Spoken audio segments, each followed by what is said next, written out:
हम जिस सब्जेक्ट के बारे में बात करेंगे वो है पॉलिटिकल साइंस, जिसको सियासियात भी कहा जाता है। पॉलिटिकल साइंस एक ऐसा सब्जेक्ट है आजकल के दौर में जिसके बारे में लोगों के दरमियान में इतनी आगाही नहीं है, लेकिन इस सब्जेक्ट की वैल्यू काफ़ी ज़्यादा है। अभी हम देख सकते हैं पॉलिटिकल साइंस में लोगों से जब भी पूछा जाए तो वो क्या कहेंगे, सियासत में जाना है, आपने पॉलिटिशियन बनना है। नहीं, बिल्कुल भी नहीं। पॉलिटिकल साइंस के स्टूडेंट के लिए ये लाजमी बिल्कुल भी नहीं है कि वो सियासत में जाए, या ये उस पर सिर्फ़ और सिर्फ कंपल्जन ही नहीं है कि वो सिर्फ़ और सिर्फ सियासत में ही जा सकता है। सियासत में तो कोई भी जा सकता है अपनी डिग्री करके। पॉलिटिकल साइंस एक ऐसा सब्जेक्ट है जो डील करता है पॉलिटिकल सिस्टम्स को। पॉलिटिकल सिस्टम एक गवर्नमेंट के वर्किंग का सिस्टम, कि भाई गवर्नमेंट स्टेट के अंदर जो गवर्नमेंट है वो किस तरीके से काम कर रही है, एग्जीक्यूटिव, जुडिशरी या लेजिस्लेटिव अच्छा काम कर रही है या नहीं कर रही, उसके बारे में पढ़ना, जानना। अब बात आ जाती है गवर्नमेंट की। पॉलिटिकल साइंस में बेसिक टाइप्स की गवर्नमेंट जो है हम जो पढ़ते हैं,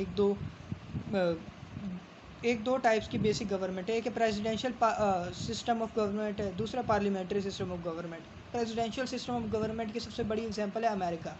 अमेरिका में प्रेसिडेंट जो है वो he is the head of state and head of government, ठीक है। जबकि पाकिस्तान में हम पार्लियामेंट्री फॉर्म ऑफ गवर्नमेंट की बात कर लेते हैं। पाकिस्तान में जो है पार्लियामेंट्री फॉर्म ऑफ गवर्नमेंट में होता है हेड ऑफ स्टेट तो प्रेसिडेंट होता है, लेकिन हेड ऑफ गवर्नमेंट जो होता है वो प्राइम मिनिस्टर होता है, और प्राइम मिनिस्टर के पास ज़्यादा पावर्स होती है प्रेसिडेंट से। तो पार्लियामेंट्री सिस्टम ये होता है कि पार्लियामेंट होती है, नेशनल असेंबली होती है, और अपर हाउस होता है सेनेट। सेनेट वो जो होता है जिसके अंदर तमाम सूबों को, तमाम यूनिट्स को जो है इक्वल रिप्रेजेंटेशन मिलती है बेस्ड अपॉन द पॉपुलेशन के हिसाब से रेशियो निकाला जाता है। सेनेटर्स आते हैं हर एक गवर्नमेंट से, हर एक स्टेट से। और नेशनल असेंबली में सीट्स जो होती हैं वो बेस्ड ऑन पॉपुलेशन होती है, कि पंजाब की सीटें ज़्यादा हैं, क्यों? क्योंकि पंजाब में पॉपुलेशन ज़्यादा है, इस वजह से।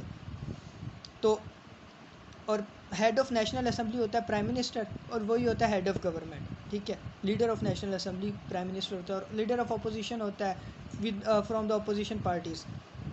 अभी हम जो जिस चीज़ पे बात कर रहे हैं वो मॉडर्न नेशन स्टेट्स जो इस चीज़ पे इमर्ज करती हैं। सबसे पहले ट्रीटी ऑफ वेस्टफेलिया थी 1648 की, जिसके बाद मॉडर्न नेशन स्टेट्स का जो है आगाज़ हुआ। यूरोप में जब आगाज़ हुआ मॉडर्न नेशन स्टेट्स का, तो वहाँ से ही जो ये modern study of political science चलती है। अभी हम डिफरेंट टाइप्स ऑफ गवर्नमेंट्स की बात कर लेते हैं। मोनार्की होती है, बादशाह, जिस तरह एब्सोल्यूट मोनार्की है सऊदी अरेबिया में, कि मोनार्क होता है बादशाह, बादशाह ही किंग है। जबकि एक मोनार्की है पार्लियामेंट्री मोनार्की, ठीक है, वो जिस तरीके से है इसके अंदर यूनाइटेड किंगडम के अंदर। अगर हम यूनाइटेड किंगडम में देख लें, क्वीन सॉवरन है, लेकिन प्राइम मिनिस्टर के पास सारी पावर्स हैं जो क्वीन की वो यूज़ करता है थ्रू द ऑर्डिनेंसी। प्राइम मिनिस्टर से prime minister delegated powers use करता है क्वीन से, और क्वीन उस पावर्स को इख्तियार नहीं कर सकती, ना यूज़ कर सकती, ना वापस ले सकती। क्यों? क्योंकि वो कन्वेंशंस फॉलो करते हैं। कन्वेंशंस होते हैं ईयर्स अपॉन ईयर से बेस्ड अपॉन जो रूल्स होते हैं वो आते चले आ रहे हैं, और उन रूल्स को तोड़ा नहीं जाता, क्योंकि ब्रिटिश जो है काफ़ी कन्वेंशनल पीपल है, अपने रूल्स की जो है परवाह करते हैं, अपने रूल्स को, अपनी ट्रेडिशंस को फॉलो करते हैं। अभी हम जिस तरीके से बेसिक जिस चीज़ की बात कर रहे हैं, सबसे पहले मॉडर्न पॉलिटिक्स में कम्युनिस्ट और कैपिटलिस्ट ये दो मेजर ब्लॉक हैं। कम्युनिस्ट ब्लॉक जो है उसकी और कैपिटलिस्ट ब्लॉक की, इन दोनों की आपस में जो है जिस तरीके से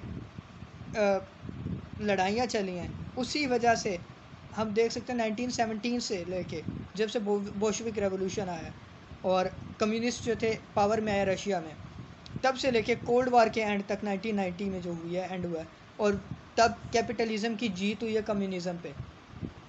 और तब तक हम ये देख सकते हैं, ये जो तज़ाद है, ये जो वॉर है, ये टग ऑफ वॉर है, ये चलती जा रही थी।